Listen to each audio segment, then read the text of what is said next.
cannabis may not fear prosecution. So I commend this bill to the House. I call David Seymour. Well, thank you, Madam Speaker. I rise on behalf of the ACT Party in support of this bill, and it's a pleasure to follow a medical doctor in this debate.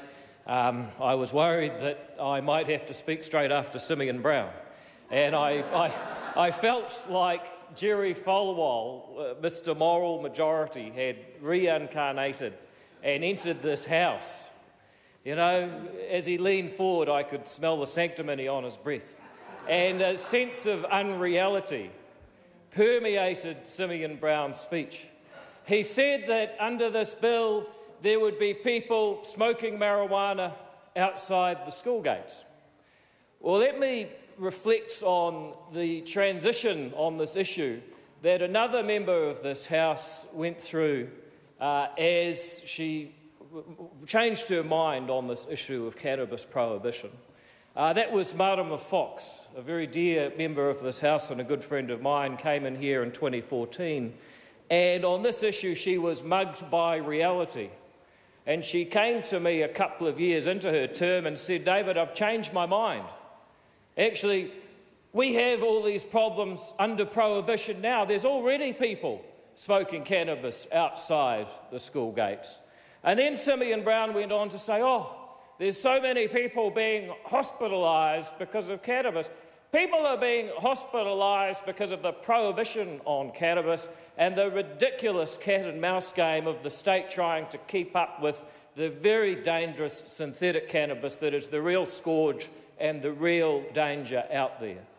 We've got to get a bit realistic in this debate, and the debate is not about whether cannabis is good or bad.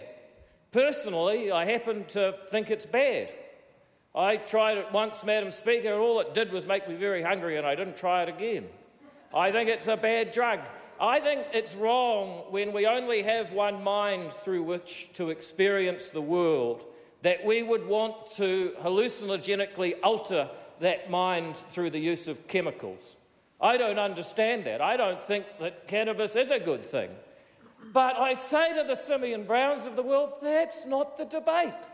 The debate is about public policy. And the public policy in place is not whether we moralise and sanctimoniously tell each other whether cannabis is good or bad. It's about the public policy of prohibition.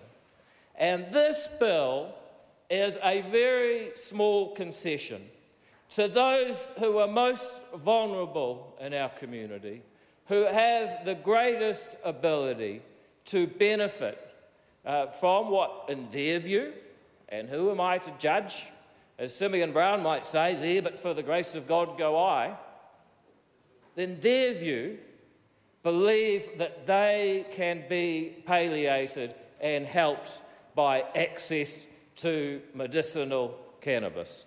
And I think it's important that in this House we dispense with the sanctimony, we dispense with the unreality, we confront what is happening out there right now under current public policy, and we abandon the moralising.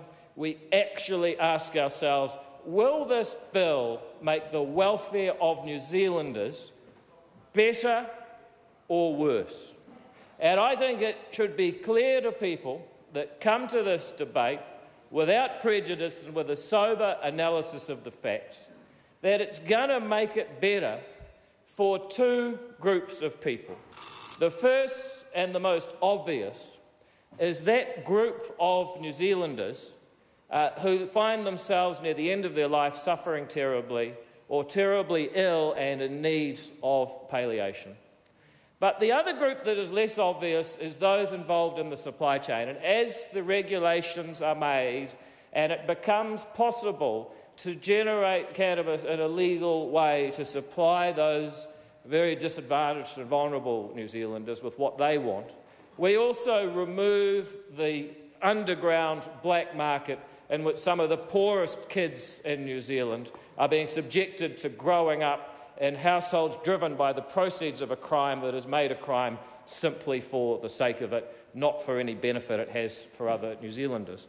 So I conclude, Madam Speaker, that we've seen the perfect contrast between unreality and reality, but I'm proud to stand here on behalf of the ACT Party in support of this bill. Thank you, Madam Speaker. I call the Honourable Dr Nick Smith. Speaker, I came to this parliament to make